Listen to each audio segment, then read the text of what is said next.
ಆ ಕಾಲದಲ್ಲಿ ಯೇಸು ತಮ್ಮ ಶಿಷ್ಯರಿಗೆ ಇಂತೆಂದರು, ಮಾರ್ಗವೂ ಸತ್ಯವೂ ಜೀವವೂ ನಾನೇ. ನನ್ನ ಮುಖಾಂತರ ಬಾರದ ಹೊರತು ಯಾರೂ ಪಿತನ ಬಳಿಗೆ ಬರಲಾರರು. ನೀವು ನನ್ನನ್ನು ಅರಿತವರಾಗಿದ್ದರೆ ನನ್ನ ಪಿತನನ್ನು ಕೂಡ ಅರಿಯುತ್ತಿದ್ದೀರಿ. ಈಗಿನಿಂದ ಅವರನ್ನು ನೀವು ಅರಿತವರಾಗಿದ್ದೀರಿ ಹಾಗೂ ಕಂಡೂ ಇದ್ದೀರಿ ಎಂದು ನುಡಿದರು. ಆಗ ಫಿಲಿಪ್ಪನು, ಪ್ರಭು, ನಮಗೆ ಪಿತನನ್ನು ತೋರಿಸಿ ಅಷ್ಟೇ ಸಾಕು ಎಂದನು. ಅದಕ್ಕೆ ಉತ್ತರವಾಗಿ ಯೇಸು, ನಾನು ಇಷ್ಟು ಕಾಲ ನಿಮ್ಮೊಡನೆ ಇದ್ದರೂ ನಾನು ಯಾರೆಂಬುದನ್ನು ನೀವು ಅರಿತುಕೊಳ್ಳಲಿಲ್ಲವೇ? ನನ್ನನ್ನು ನೋಡಿದವನು ಪಿತನನ್ನೇ ನೋಡಿದವನಾಗಿದ್ದಾನೆ. ಹೀಗಿರುವಾಗ ಫಿಲಿಪ್ಪನೇ, ನಮಗೆ ಪಿತನನ್ನು ತೋರಿಸಿ ಎಂದು ಹೇಗೆ ಹೇಳುತ್ತೀ? ನಾನು ಪಿತನಲ್ಲಿ ಇದ್ದೇನೆ, ಪಿತನು ನನ್ನಲ್ಲಿ ಇದ್ದಾರೆ. ಇದನ್ನು ನೀನು ವಿಶ್ವಾಸಿಸುವುದಿಲ್ಲವೇ? ನಾನು ನಿಮಗೆ ಹೇಳುವ ಮಾತುಗಳನ್ನು ನನ್ನಷ್ಟಕ್ಕೆ ನಾನೇ ಆಡುತ್ತಿಲ್ಲ. ಪಿತನೇ ನನ್ನಲ್ಲಿದ್ದುಕೊಂಡು ತಮ್ಮ ಕಾರ್ಯವನ್ನು ಸಾಧಿಸುತ್ತಾರೆ. ನಾನು ಪಿತನಲ್ಲಿ ಇದ್ದೇನೆ, ಪಿತನು ನನ್ನಲ್ಲಿ ಇದ್ದಾರೆ ಎನ್ನುವ ನನ್ನ ಮಾತುಗಳನ್ನು ವಿಶ್ವಾಸಿಸಿರಿ. ಇಲ್ಲವೇ ನಾನು ಸಾಧಿಸಿದ ಸುಕೃತ್ಯಗಳ ನಿಮಿತ್ತದಿಂದಾದರೂ ವಿಶ್ವಾಸಿಸಿರಿ. ನಾನು ನಿಮಗೆ ಸತ್ಯವಾಗಿ ಹೇಳುತ್ತೇನೆ, ನನ್ನಲ್ಲಿ ವಿಶ್ವಾಸವುಳ್ಳವನು ನಾನು ಸಾಧಿಸುವ ಕಾರ್ಯಗಳನ್ನು ಆತನು ಸಾಧಿಸುವನು. ಅಷ್ಟೇ ಏಕೆ, ಅವುಗಳಿಗಿಂತಲೂ ಮಹತ್ತಾದವುಗಳನ್ನು ಸಾಧಿಸುವನು. ಏಕೆಂದರೆ ನಾನು ಪಿತನ ಬಳಿಗೆ ಹೋಗುತ್ತೇನೆ. ಇದಲ್ಲದೆ ನೀವು ನನ್ನ ಹೆಸರಿನಲ್ಲಿ ಕೇಳಿಕೊಳ್ಳುವುದನ್ನೆಲ್ಲ ಮಾಡುತ್ತೇನೆ. ಹೀಗೆ ಪಿತನಿಗೆ ಪುತ್ರನಲ್ಲಿ ಮಹಿಮೆಯುಂಟಾಗುವುದು. ಹೌದು, ನನ್ನ ಹೆಸರಿನಲ್ಲಿ ನೀವು ಏನನ್ನೂ ಕೇಳಿದರೂ ನಾನು ಅದನ್ನು ಮಾಡಿಯೇ ತೀರುವೆನು ಎಂದರು. ಪ್ರಭುವಿನ ಶುಭ ಸಂದೇಶ. ಕ್ರಿಸ್ತರೇ ನಿಮಗೆ ಸ್ತುತಿಯು ಸಲ್ಲಲಿ.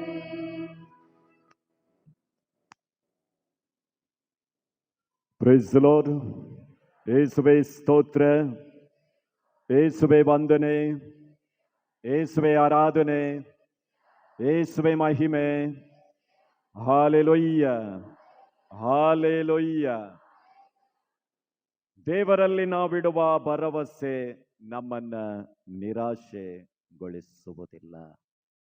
ಪ್ರಭುಗಳ ಹೆಸರಲ್ಲಿ ಆತ್ಮೀಯ ಸಹೋದರ ಸಹೋದರಿಯರೇ, ಫಾದರ್ ಯಾರನ್ನ ನಂಬೋದು? ಫಾದರ್ ಯಾರನ್ನ ನಂಬೋದು?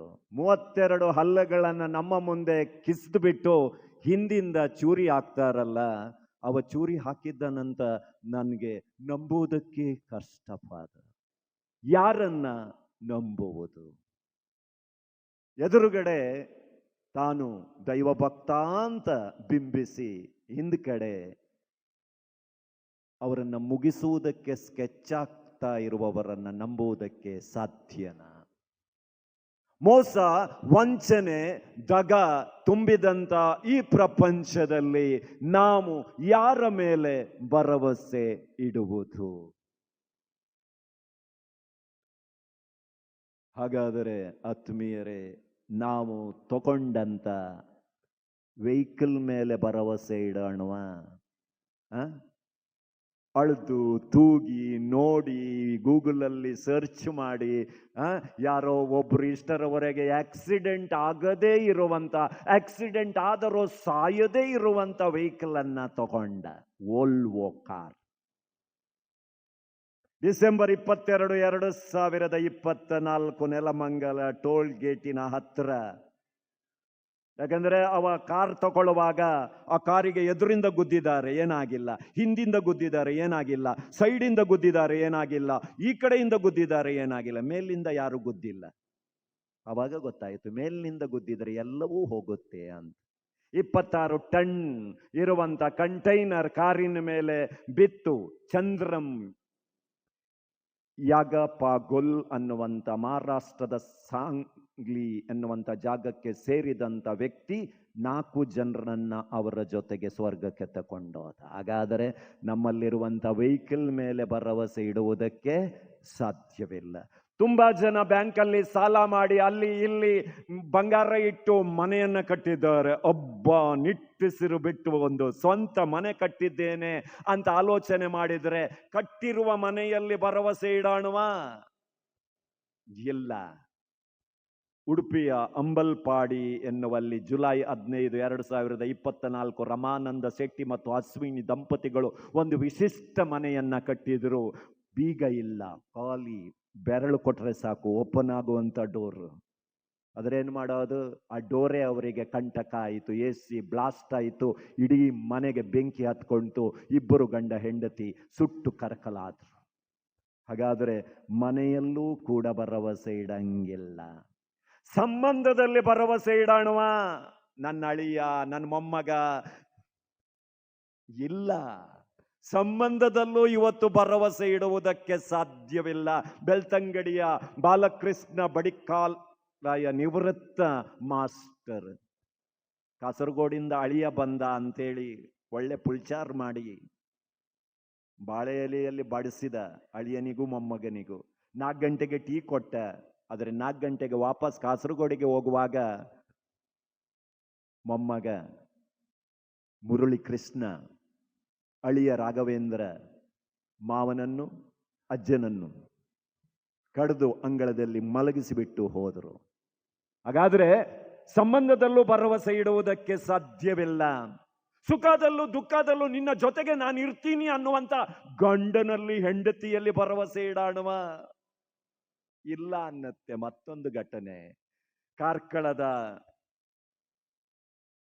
ಹತ್ರ ಇರುವಂತ ಸ್ಥಳದಲ್ಲಿ ಬಾಲಕೃಷ್ಣ ಮತ್ತು ಪ್ರತಿಮಾ ಪರಸ್ಪರ ಪ್ರೀತಿಸಿ ಮದುವೆ ಆದರು.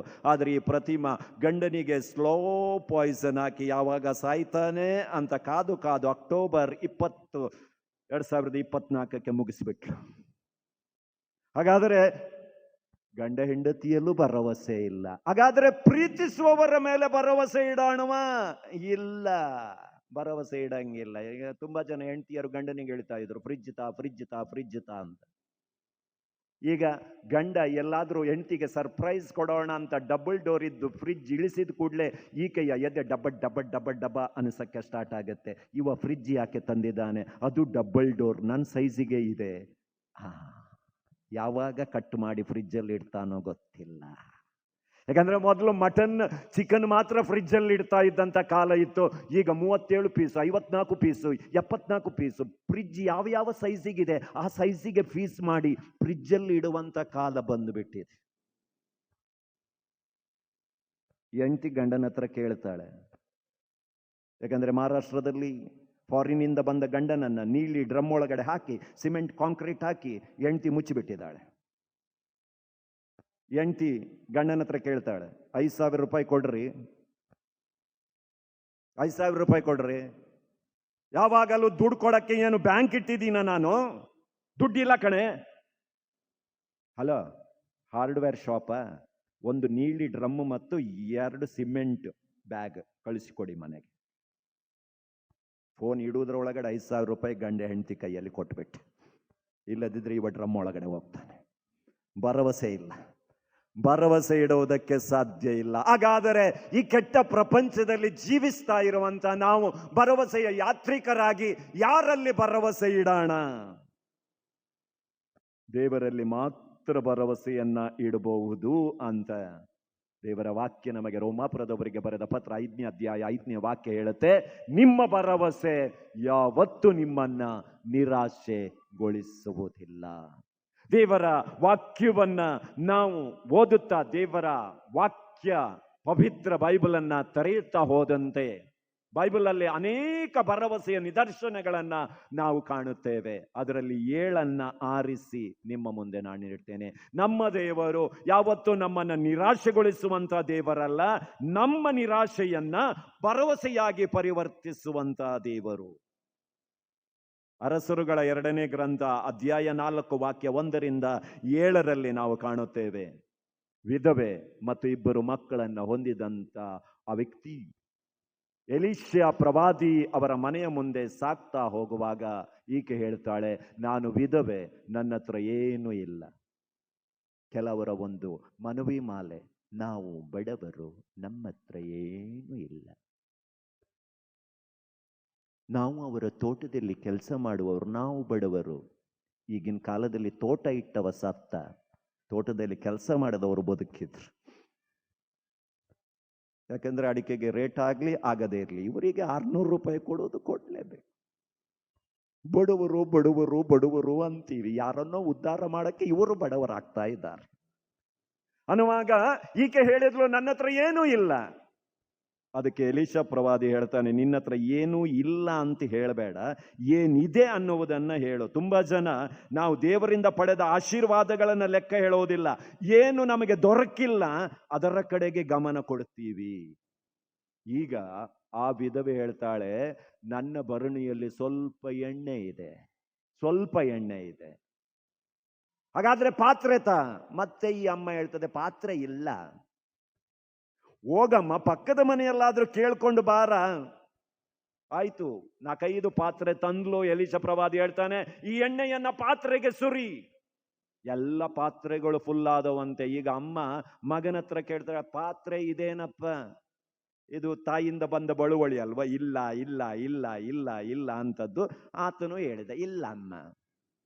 ಆತ ಯಾವಾಗ ಇಲ್ಲ ಅಂತ ಹೇಳಿದ, ಭರಣಿಯಿಂದ ಇಳಿಯುವಂತ ಎಣ್ಣೆನು ಮುಗಿದೇ ಹೋಯ್ತದೆ. ಯಾವಾಗ ನೀವು ಇಲ್ಲ ಇಲ್ಲ ಅಂತಿರೋ, ದೊರಕಿರುವಂತ ಆಶೀರ್ವಾದಗಳು ಕೂಡ ಹೊಂಟೋಗ್ತವೆ. ಈಗ ಬೇಸಿಗೆ ಕಾಲ ನೋಡಿ, ತುಂಬಾ ಜನರಿಗೆ ನೀರಿಲ್ಲ. ನಿಮ್ಗೆ ಒಂದು ದೇವರು ಕೊಟ್ಟಿರುವಂತ ಬಾವಿ ಇದೆ, ಪಕ್ಕದ ಮನೆಯವರು 1-2 ಕಡೆ ನೀರು ಕೊಡಮ್ಮ. ನಮ್ಗೇನೆ ಇಲ್ಲ, ನಿಮ್ಗೆ ಎಲ್ಲಿಂದ ಕೊಡ್ಲಿ? ಆಯ್ತು, 2ನೇ ದಿವಸ ಕೊಡ ಹಿಡ್ಕೊಂಡು ಹೋಗಾಕ ಖಾಲಿ ಮಣ್ಣು ಕಾಣುತ್ತಾ ಇರುತ್ತೆ. ಯಾಕಂದ್ರೆ ಇಲ್ಲ ಅಂದಾಗ ಇದ್ದ ಆಶೀರ್ವಾದಗಳು ಕೂಡ ಹೊರಟೋಗ್ತವೆ. ಈಗ ಎಲೀಷಾ ಪ್ರವಾದಿ ಹೇಳ್ತಾನೆ, ಯಾಕಂದ್ರೆ ಬಡತನದಿಂದ ನಿರಾಶೆಯಾಗಿದ್ದಂತ ಆ ಸ್ತ್ರೀಗೆ ಎಲೀಷಾ ಪ್ರವಾದಿ ಹೇಳ್ತಾನೆ, ಇದ್ದಂತ ಎಣ್ಣೆಯನ್ನ ಮಾರಿ ನಿನ್ನ ಸಾಲವನ್ನ ತೀರಿಸು. ನಮ್ಮ ದೇವರು ನಮ್ಮನ್ನ ನಿರಾಶೆಗೊಳಿಸುವ ದೇವರು ಅಲ್ಲ. 2ನೇ ಘಟನೆ, ಶುನೇಮಿನ ಆ ಸ್ತ್ರೀ. 2 ಅರಸರುಗಳ ಗ್ರಂಥ ಅಧ್ಯಾಯ 4 ವಾಕ್ಯ 8ರಿಂದ 20.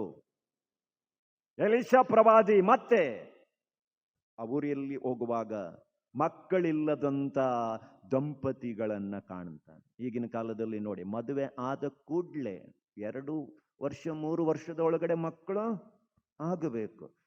ಇವರಿಗೆ ಅಗತ್ಯ ಇಲ್ಲದಿದ್ದರೂ ಚರ್ಚ್ ಅವರಿಗೆ ಅಗತ್ಯ ಇರುತ್ತೆ. ಇಲ್ವೇನೆ? ಏನು ಇಲ್ವಾ? ಅಲ್ಲ, ಅವರು ಆರಾಮವಾಗಿ ಜೀವಿಸ್ತಾ ಇದ್ದಾರೆ, ನಿಮ್ಗೆ ಯಾಕಪ್ಪ? ನೀವು ಸಾಕ್ತೀರಾ? ಇಲ್ಲ ತಾನೆ? ಬಾಯಿ ಬಿಡಲ್ಲ. ಆ ದಂಪತಿಗಳಿಗೆ 11 ವರ್ಷ ಮಕ್ಕಳಿರ್ಲಿಲ್ಲ. ಎಷ್ಟು ವರ್ಷ?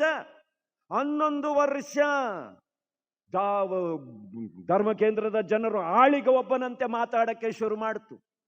2 ವರ್ಷ ಆಯ್ತು, 3 ವರ್ಷ ಆಯ್ತು, 4 ವರ್ಷ ಆಯ್ತು, ಮನೆಯಲ್ಲ ಸ್ಟಾರ್ಟ್ ಆಯ್ತು. ನಾನು ಬೇಡ ಅಂದೆ, ಆ ಹುಡುಗಿನ ಬೇಡ ಅಂದೆ, ಮಾಡ್ಕೊಂಡ ನೋಡು. ಈಗ ಇನ್ನು 11 ವರ್ಷ ಅಂದ್ಮೇಲೆ ಮಾತಾಡೋದು ಬೇಕಾ? ಇಲ್ಲ. 11 ವರ್ಷ ಆದ ನಂತರ ಆರಂಭ ಆಯ್ತು ನೋಡಿ, ಲಾಟ್ರಿ ಹೊಡೆದಂತೆ 7 ಜನ ಮಕ್ಕಳು. ಪಟ ಪಟ ಪಟ ಪಟ ಪಟ. ಈಗ ಧರ್ಮ ಕೇಂದ್ರದ ಎಲ್ಲ ಸದಸ್ಯರು 4 ಪೆವಿಸ್ಟಿಕ್ ತಂದು ಬಾಯಿಗೆ ಹಾಕಿ, ಯಾಕಂದರೆ ದೇವರು ಕೊಡುವಾಗ ಅಳತೆ ಮೀರಿ ಕೊಟ್ಟು ಬಿಡ್ತಾನಂತೆ. ಅದೇ ರೀತಿಯಲ್ಲಿ ಈ ಶುನೇಮಿನ ಸ್ತ್ರೀಗೆ ಮಕ್ಕಳಿರ್ಲಿಲ್ಲ, ನಿರಾಶೆ. ಎಲ್ಲ ಜನರಿಂದ ಬಂಜೆ ಬಂಜೆ ಬಂಜೆ ಬಂಜೆ ಅಂತ ಎಣಿಸ್ಕೊಂಡು ಸಾಕಾಗಿತ್ತು. ಆದರೆ ಈ ಶುನೇಮಿನ ಸ್ತ್ರೀ ಎಲೀಷಾ ಪ್ರವಾದಿಯನ್ನು ನೋಡುವಾಗ ದೈವ ಸಂಭೂತ ವ್ಯಕ್ತಿ ಅಂತ ಎಲೀಷಾ ಪ್ರವಾದಿ ಕಾಣ್ತಾನೆ. ಅದಕ್ಕೆ ತನ್ನ ಗಂಡನ ಹತ್ರ ಹೇಳ್ತಾಳೆ, ಈ ವ್ಯಕ್ತಿಗೆ ನಮ್ಮ ಮನೆಯಲ್ಲೇ ನಾವು ಇರಿಸಿಕೊಳ್ಳೋಣ. ಆಗ ನಮ್ಮೂರನ್ನ ದಾಟಿ ಅವ ಹೋಗುವಾಗ ವಿಶ್ರಾಂತಿ ತಗೊಳ್ಳೋದಕ್ಕೆ ಮಾಳಿಗೆಯ ಮೇಲೆ ಒಂದು ಕೋಣೆಯನ್ನು ನಾವು ಸಿದ್ಧಪಡಿಸೋಣ. ಅದರ ಆತಿಥ್ಯದಿಂದ ಈ ಪ್ರವಾದಿಯನ್ನು ನೋಡಿಕೊಂಡಾಗ ಎಲೀಷಾ ಪ್ರವಾದಿ ತನ್ನ ಜೊತೆಗಿದ್ದ ಸಹಾಯಕ ಗೆಹಜಿ ಹತ್ರ ಹೇಳ್ತಾನೆ, ಈಕೆ ನಮಗೆ ಇಷ್ಟೊಂದು ಒಳ್ಳೆಯದನ್ನು ಮಾಡುವಾಗ ನಾವೇನಾದ್ರೂ ಆಕೆಗೆ ಮಾಡಬೇಕು. ಆಗ ಗೆಹಜಿ ಹೇಳ್ತಾನೆ, ಅವರಿಗೆ ಮಕ್ಕಳಿಲ್ಲ. ಎಲೀಷಾ ಪ್ರವಾದಿ ಹೇಳ್ತಾನೆ, ಬರುವ ವರ್ಷ ನಾವು ಈ ದಾರಿಯಲ್ಲಿ ಬರುವಾಗ ನಿನ್ನ ಕಂಕುಳಲ್ಲಿ ಒಂದು ಮಗು ಇರುತ್ತೆ. ನಿರಾಶೆಯನ್ನ ಭರವಸೆಯಾಗಿ ಪರಿವರ್ತಿಸುವ ದೇವರು. 3ನೇ ಉದಾಹರಣೆ, ಕಾನಾ ಊರಿನ ಮದುವೆ. ಏನಾಯ್ತು ಅಲ್ಲಿ? ಅದೊಂದಂತೂ ನಮಗೆ ಪಕ್ಕ ಪಕ್ಕ ನೆನಪಿರುತ್ತೆ. ದ್ರಾಕ್ಷಾರಸ ಯಾಕೆ ಕಡಿಮೆ ಬಿತ್ತು?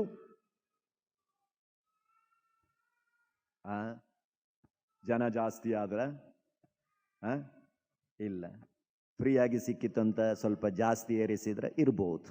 ಯಾಕೆಂದ್ರೆ ನಾವು ಮನೆಯಲ್ಲಿ ಕುಡಿಯುವಾಗ 60ಯಲ್ಲೇ ಮುಗಿಸ್ತೀವಿ, ಫ್ರೀ ಸಿಕ್ಕಿದಾಗ 180ರವರೆಗೆ ಹೋಗ್ತೀವಿ. ಕೆಪಾಸಿಟಿ ಜಾಸ್ತಿ ಆಗುತ್ತೆ, ಮೈಲೇಜ್ ಜಾಸ್ತಿ ಸಿಗತ್ತೆ. ಅವಾಗ ಇರ್ಬೋದು. ಯಾಕಂದ್ರೆ ಉದಾಹರಣೆಗೆ ನಿಮ್ಮ ಮನೆಯಲ್ಲಿ ಒಂದು ಫಂಕ್ಷನ್ ನಡೆದ್ರೆ 200 ಜನರನ್ನ ಕರೆದ್ರೆ ನೀವು ಎಷ್ಟು ಊಟ ಮಾಡ್ತೀರಿ? ನೀವು ಎಷ್ಟು ಜನರಿಗೆ ಊಟ ತಯಾರು ಮಾಡ್ತೀರಿ? 250 ಅಲ್ವಾ? ಮಿಕ್ಕಿದ್ರೂ ಪರವಾಗಿಲ್ಲ, ಕಡಿಮೆ ಬೀಳಬಾರ್ದು. ಯಾಕಂದ್ರೆ ಕಡಿಮೆ ಬಿದ್ದರೆ ಇವರ ನಾಲಿಗೆಯನ್ನು ಒಲಿಯೋದು ಯಾರು? ಅಲ್ವಾ? ಅದು ಕಡಿಮೆ ಅಂದ್ರೆ ಕೊನೆ ಒಬ್ಬ ವ್ಯಕ್ತಿಗೆ ಕಡಿಮೆ ಬಿದ್ದರೆ ಸಾಕು, ಶುರು. ಅದಕ್ಕೇನೆ ಇಲ್ಲ ಕಣ, ನಾನಂತೂ ಫಸ್ಟಿಗೆ ಊಟ ಮಾಡ್ಕೊಂಡು ಬಂದೆ ನೋಡಿ, 3 ಕಬಾಬ್ ಪೀಸ್. ಇಂಥವರು 60-70 ಮಂದಿ ಇದ್ದಾರೆ ಫಸ್ಟ್ ಹೋಗಿ ಊಟ ಮಾಡುವಂಥವರು. ಹಾಗಾದ್ರೆ ಈ 250 ಜನರಿಗೂ ಊಟ ತಯಾರಿಸಿ ಕೆಲವೊಮ್ಮೆ ಕಡಿಮೆ ಬೀಳುತ್ತೆ. ಹೆಂಗೆ? ಹೆಂಗೆ? ಇಲ್ಲ, ಜಾಸ್ತಿ ಜಾಸ್ತಿ ತಿನ್ನಲ್ಲ. ಅದಕ್ಕೆ ಕಾರಣ ಇವರೇ, ಇಲ್ಲಿ ಕೂತಿದಾರಲ್ಲ ಇವು, ಸೀರೆ ಉಟ್ಕೊಂಡು ಬರ್ತಾರಲ್ಲ ಅವರು. ಯಾಕಂದ್ರೆ ಒಬ್ಬೊಬ್ಬರು ಬರಲ್ಲ, ಒಂದೊಂದನ್ನ ಕರ್ಕೊಂಡು ಬರ್ತವೆ. ಆದ್ರಿಂದ ತಗೊಂಡಂತ ಪ್ಲೇಟಲ್ಲೇ ತಿನ್ನಿಸ್ಬಹುದು, ಅವಕ್ಕೆ ತಿನ್ನಿಸ್ಬಹುದು.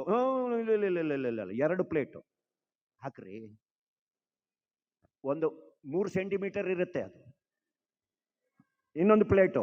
ಆ ಪ್ಲೇಟನ್ನು ಹಾಕುವಾಗ ಹೇಳಲ್ಲ ಇದು ಇದಕ್ಕೆ ಸ್ವಲ್ಪ ಸ್ವಲ್ಪ, ಇಲ್ಲ ತಾಯಿಗೆ ಎಷ್ಟು ಬಡಿಸಿದಾರೋ ಅಷ್ಟೇ ಬಡಿಸ್ತವೆ. ಕಬಾಬ್ ಪೀಸ್ ಇದ್ರು ಒಂದು ಈಟು ಹೋಗಲ್ಲ, ಮೂಳೆ ಪೀಸ್ ಇಷ್ಟಿಷ್ಟು ಬಿದ್ದಿರ್ತವೆ ಅಲ್ಲಿ. ಕಬಾಬ್, ಮಟನ್ನು, ಚಿಕನ್ನು, 4-3 ರೊಟ್ಟಿ ಎಲ್ಲ ಹಾಕಿ ತಗೊಂಡು ಹೋಗ್ತವೆ. ತಿನ್ನೆ. ಅದು ಈ ಇಲಿ ಬಿಲ ಕೊರಿಯುತ್ತಲ್ಲ, ಹಂಗೆ ಒಂದ್ ಸ್ವಲ್ಪ ಕೊರೆದು ಬಿಟ್ಟು, ನನ್ನ ಬ್ಯಾಡ. ಯಾರಪ್ಪಂದು ಹೋಯ್ತು? ನಮ್ದ ಮಾಡಿತ್ತವರಲ್ವಾ, ಹೋಗ, ಬ್ಯಾಡ ಬಿಡ, ಅಲ್ಲೇ ಇಡ. ಇಂಥದ್ದು 50 ಬಂದ್ರೆ ಊಟ ಸಾಕಾಗಬಹುದಾ? ಇಲ್ಲ. ನೋಡಿ, ಊಟ ಕಡಿಮೆ ಬಿದ್ದಿದ್ದು ಮಾತ್ರ ನಮ್ಮ ಗಮನಕ್ಕೆ ಬರುತ್ತೆ.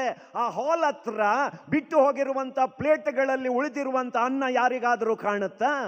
ಯಾರಿಗೂ ಕಾಣಲ್ಲ. ಯಾಕಂದ್ರೆ ನಮ್ಮ ಮನೆದ್ದಾದ್ರೆ ಬಾಚಿ ಬಾಚಿ ತಿಂತೀವಿ. ಪಕ್ಕದ ಮನೆದ್ದು ನಮಗೆ ಕೊಡ್ತಾರೆ ಅಂದ್ರೆ, ಪಕ್ಕದ ಮನೆಯಲ್ಲಿ ಸೆಲೆಬ್ರೇಷನ್ ಇದೆ ಅಂದ್ರೆ ನಮಗೇನಪ್ಪ, ಅವನ ಹತ್ರ ದುಡ್ಡಿದೆ, ಮಾಡಿದಾನೆ. ಈಗೇನೆ ಖಾನಾಪುರಿನ ಮದುವೆಯಲ್ಲಿ ದ್ರಾಕ್ಷಾರಸ ಕಡಿಮೆ ಬಿತ್ತು. ಈಗ ನಿಮಗೂ ಗೊತ್ತು, ಒಂದು ಮದುವೆಯಲ್ಲಿ ಊಟ ಕಡಿಮೆ ಬಿದ್ದರೆ ಆ ಮನೆಯವರ ಪರಿಸ್ಥಿತಿ ಹೆಂಗಿರ್ಬೇಕು ನೋಡಿ. ರೆಡಿ ಮಾಡಕ್ಕಾಗುತ್ತಾ? ಇಲ್ಲ, ಒಂದು ತಳಮಳ. ಯಾಕಂದ್ರೆ ದ್ರಾಕ್ಷಾರಸ ಕಡಿಮೆ ಬಿದ್ದಿದ್ದು. ಈಗ ನಿಮ್ಮಲ್ಲಿ, ನಿಮ್ಮ ಫಂಕ್ಷನಲ್ಲಿ ಶರ್ಬತ್ ಕಡಿಮೆ ಬಿದ್ದರೆ ನೀವು ಟೆನ್ಷನ್ ಆಗ್ತೀರಾ? ಇಲ್ಲ. ಯಾಕಂದ್ರೆ ಟಿಂಕ, ಮಿಂಕ, ಪಿಂಕ, ಪುಂಕ ಅಂತ ಎಲ್ಲ ಪೌಡರ್ಗಳಿವೆ. 2 kg ಸಕ್ಕರೆ ತಂತು, 4 ಕೊಡ ನೀರು ಹಾಕ್ತ ಕಲ್ಸಿತ್ತು, ಹೆಂಗೆ ಕೊಡ್ತು. ಅಲ್ಲಿ ಕಡಿಮೆ ಬಿದ್ದಿದ್ದು ಗೊತ್ತಿಲ್ಲ, ಮಾಡಿ ಕೊಟ್ಟಿದ್ದು ಗೊತ್ತಿಲ್ಲ. ಪಟ್ಟಂತ ಮಾಡು. ದ್ರಾಕ್ಷಾರಸ ಪಟ್ಟಂತ ಮಾಡಕ್ಕಾಗತ್ತ? ಇಲ್ಲ. ನಿರಾಶೆ, ಏನ್ ಮಾಡುವುದಂತ ಗೊತ್ತಿಲ್ಲ.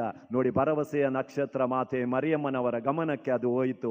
ಆಕೆ ಯಾವ ಕುಟುಂಬವನ್ನ ನಿರಾಶೆಯಲ್ಲಿ ಇಡೋದಿಲ್ಲ ಅನ್ನೋದಕ್ಕೆ ನೇರವಾಗಿ ಯೇಸುವನ್ನ ಭೇಟಿ ಆಗ್ತಾರೆ. ಮಗ, ಅವರಲ್ಲಿ ದ್ರಾಕ್ಷಾರಸ ಕಡಿಮೆಯಾಗಿದೆ.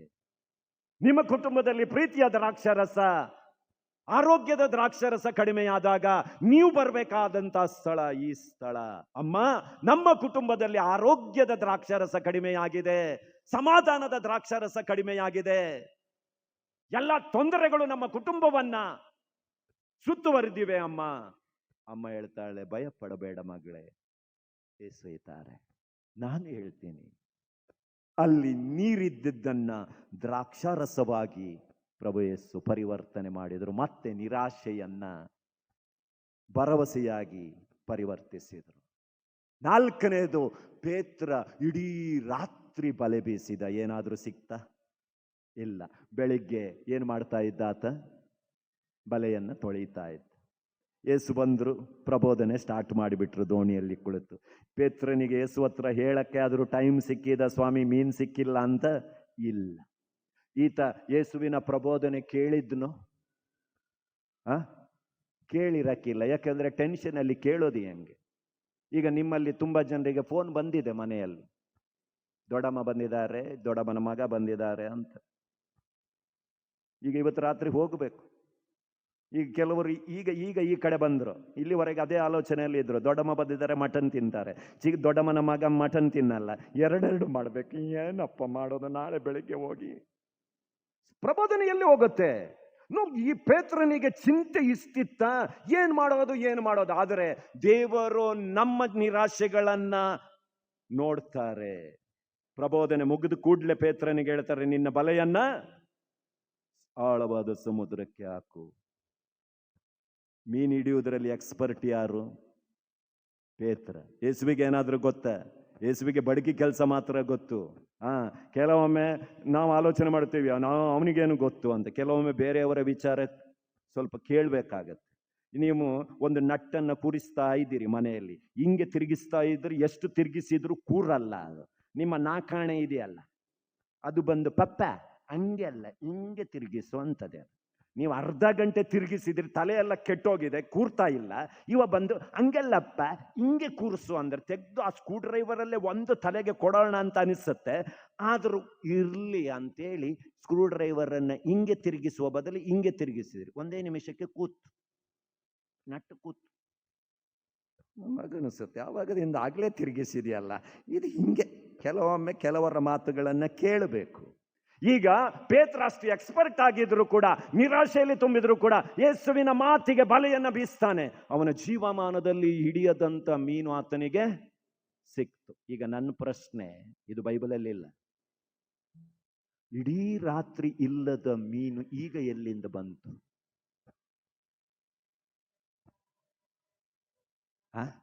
ನೀವು ಅದ್ಭುತ ಮಾಡಿದ್ರು, ಯೇಸು ಅದ್ಭುತ ಮಾಡಿದ್ರು ಅನ್ಬೋದು. ಆದ್ರೆ ನಂದು ಚಿಂತನೆ ಬೇರೆ. ಯೇಸು ಎಲ್ಲಿಂದ ಪ್ರಬೋಧನೆ ಮಾಡಿದ್ದು? ಸಮುದ್ರದಿಂದ. ಹೌದಾ?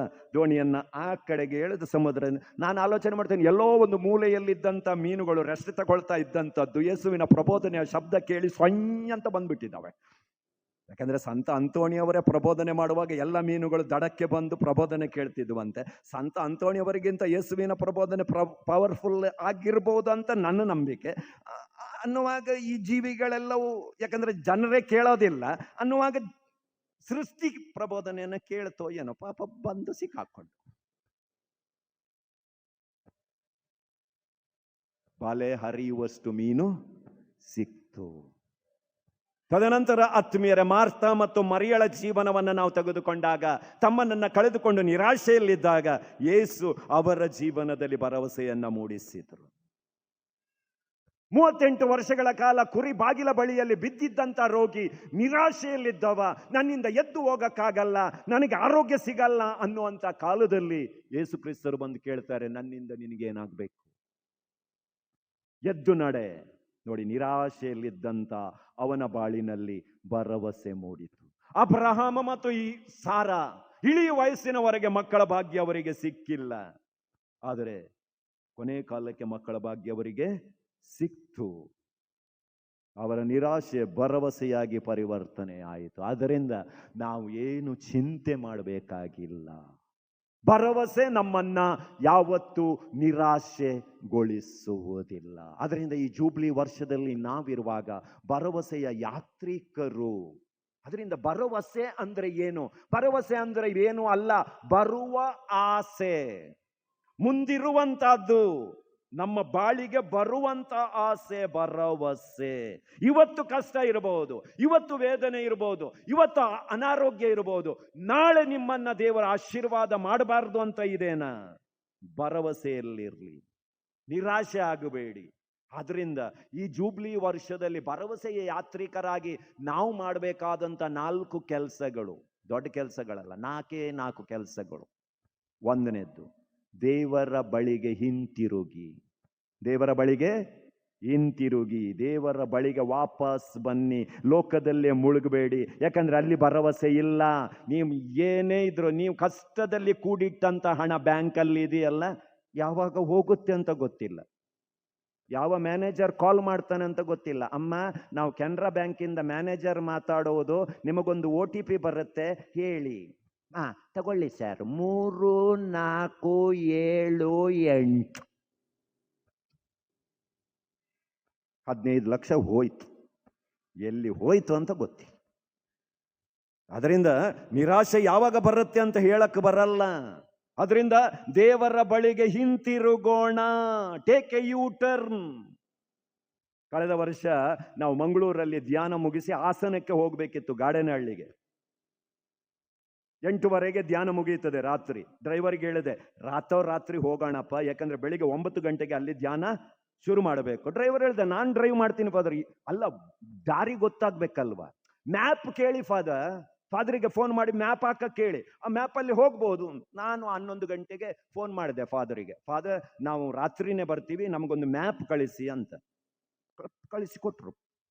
ಆ ಹುಡುಗಿಯ ಮೇಲೆ ನಂಬಿಕೆ ನಮಗೆ, ಮ್ಯಾಪಲ್ಲಿ ಮಾತಾಡ್ತಾಳಲ್ಲ ನಂಬಿಕೆ.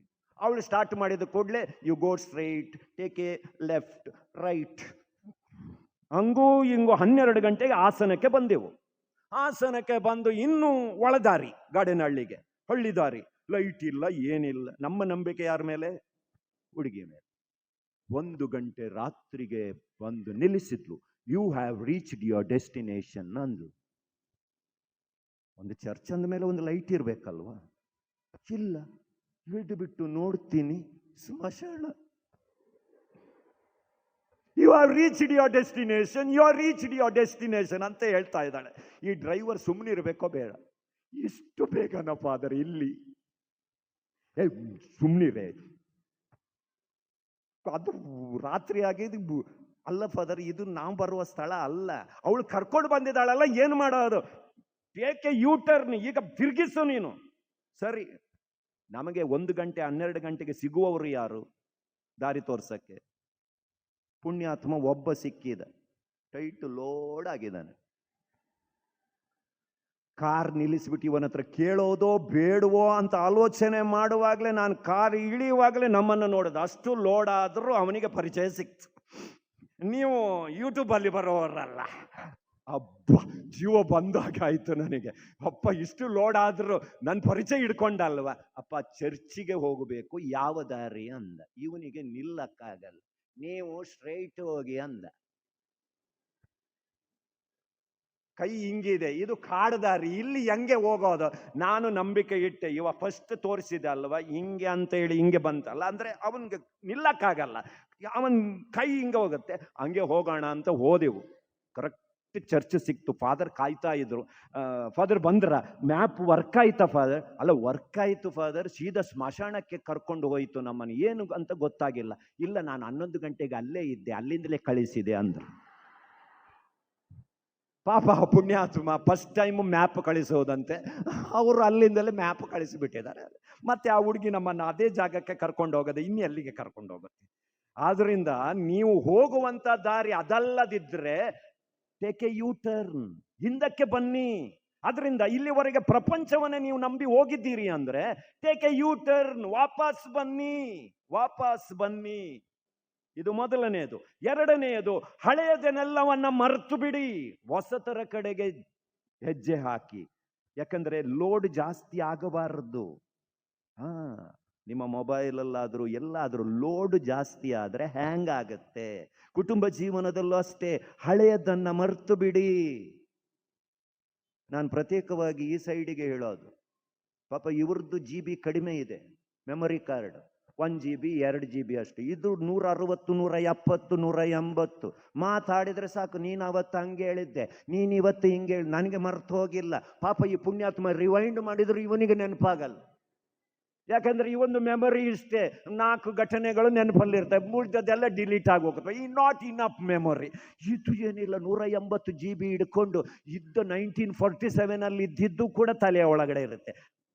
ಡೌನ್ಲೋಡ್ ಮಾಡಿ, ಡಿಲೀಟ್ ಮಾಡಿ, ಹಳೆಯದನ್ನ ಡಿಲೀಟ್ ಮಾಡಿ ಬಿಸಾಡಿ. ಹೊಸತಕ್ಕೆ ಜಾಗ ಇಲ್ಲ, ಇನ್ನು ಹಳೆಯದನ್ನ ಇಟ್ಕೊಂಡು ಏನು ಮಾಡ್ತೀರಿ ನೀವು? ಅದರಿಂದ ಹಳೆಯದು ಬೇಡ, ಹಳೆಯದನ್ನ ಡಿಲೀಟ್ ಮಾಡಿ ಭರವಸೆಯನ್ನ ಡೌನ್ಲೋಡ್ ಮಾಡಿಕೊಳ್ಳಿ. ಮೂರನೇದ್ದು, ಜೋಡಿಸಿದ ಕರಗಳು ತೆರೆಯಲ್ಪಡಲಿ. ದೇವಾಲಯದಲ್ಲಿ ಕರಗಳನ್ನು ಜೋಡಿಸುವಂಥದ್ದು ಬಹಳ ಸುಲಭ. ಆದರೆ ಪೂಜೆ ಮುಗಿಸಿದ ನಂತರ ಆ ಕರಗಳು ವಿಸ್ತಾರವಾಗಲಿ. ಪರರಿಗೆ ನೀವು ಕಂಡುಕೊಂಡಂಥ ದೇವರನ್ನ ನಿಮ್ಮ ಜೀವನದ ಮೂಲಕ ಕೊಡುವುದಕ್ಕೆ ಪ್ರಯತ್ನಿಸಿರಿ.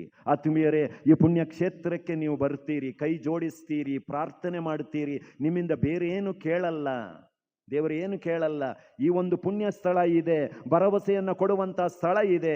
ಇಲ್ಲಿ ನಿಮಗೆ ಭರವಸೆ ಸಿಕ್ಕಿದ್ರೆ, ಇಲ್ಲಿ ನೀವು ಬೇಡಿದಂತ ಪ್ರಾರ್ಥನೆ ನಿಮಗೆ ದೊರಕಿದ್ರೆ, ಆ ಜೋಡಿಸಿದ ಕರಗಳನ್ನ ಬೇರೆಯವರಿಗೆ ತೋರಿಸಿ ಅಲ್ವಾ ನಾನು ಹರಿಹರಕ್ಕೆ ಹೋಗಿದ್ದೆ, ಆ ಮಾತೆ ನನ್ನನ್ನು ಆಶೀರ್ವಾದ ಮಾಡಿದ್ರು, ನೀನೂ ಹೋಗು. ಜೋಡಿಸಿದ ಕರಗಳು ವಿಸ್ತಾರವಾಗಲಿ.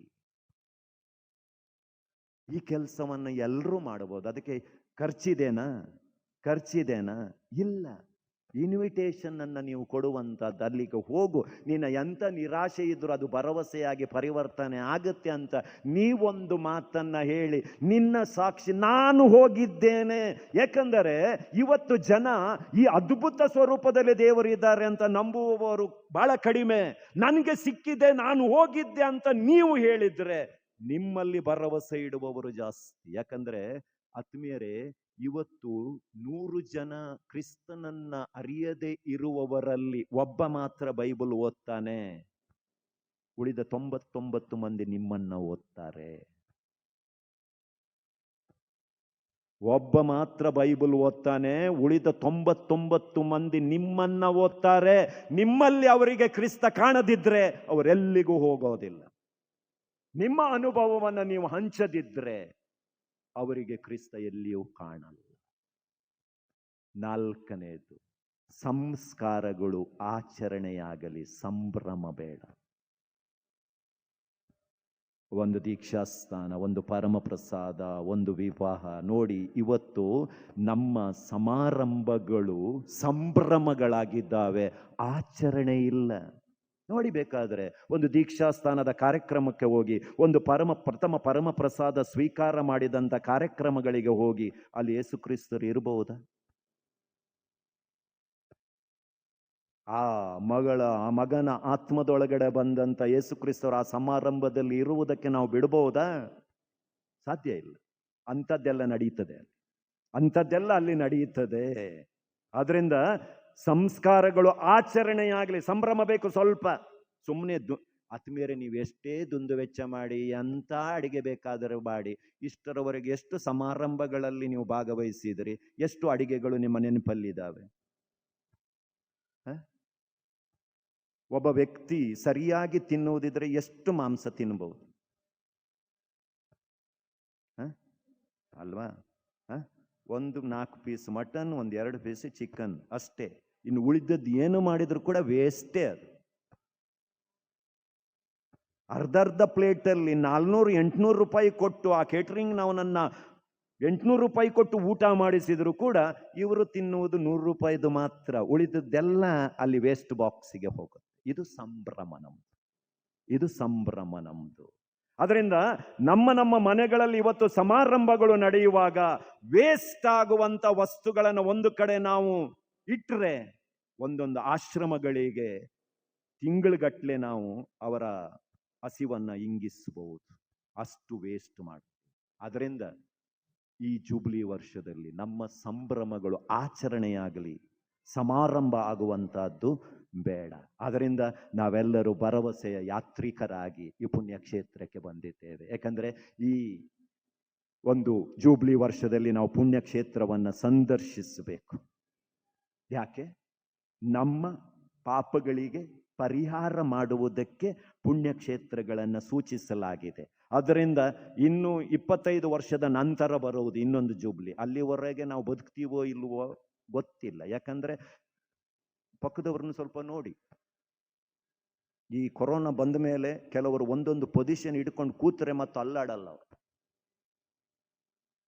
ಅಲ್ಲೇ ಹೋಗ್ಬಿಟ್ಟಿರ್ತಾರೆ. ಅದರಿಂದ ಇಂಥ ಸಮಾರಂಭ, ಇಂಥ ಪೂಜೆಗಳಲ್ಲೂ ಪಕ್ಕದವರನ್ನು ಒಂದು 5 ನಿಮಿಷ ತಟ್ಟಿ ನೋಡಿ. ಜೀವಂತವಾಗಿ ಹಿಂಗೆ ನೋಡಿದ್ರ ದೇವರಿಗೆ ಸ್ತೋತ್ರ ಅಂತೇಳಿ, ಇಲ್ಲದಿದ್ರಲ್ಲಿ ಕುಂತಲ್ಲೇ ಹೋಗ್ಬಿಡ್ತವೆ ಮ್ಯಾಕೆ. Praise the lord. ಆದ್ದರಿಂದ ಭರವಸೆಯಿಂದ ನಾವು ಜೀವಿಸೋಣ. ಈ ಪುಣ್ಯಕ್ಷೇತ್ರಕ್ಕೆ ಭೇಟಿ ಕೊಟ್ಟಿದ್ದೀವಿ ಅಂದರೆ ಒಂದು ಒಳ್ಳೆಯ ಪಾಪ ನಿವೇದನೆಯನ್ನು ಮಾಡಿ ಈ ಜೂಬ್ಲಿ ವರ್ಷದಲ್ಲಿ ನಮ್ಮ ಪಾಪದ ಪರಿಪೂರ್ಣ ಮಾಫಿಯನ್ನು, ಶಿಕ್ಷೆಯ ಮನ್ನವನ್ನು ನಾವು ಮಾಡಿಕೊಳ್ಳೋಣ. ದೇವರು ಕೊಟ್ಟಿರುವಂಥ ಈ ವರದಾನವನ್ನು ಭರವಸೆಯ ಯಾತ್ರಿಕರಾಗಿ ನಾವು ಪಡೆದುಕೊಳ್ಳೋಣ. ಆಮೇನ್.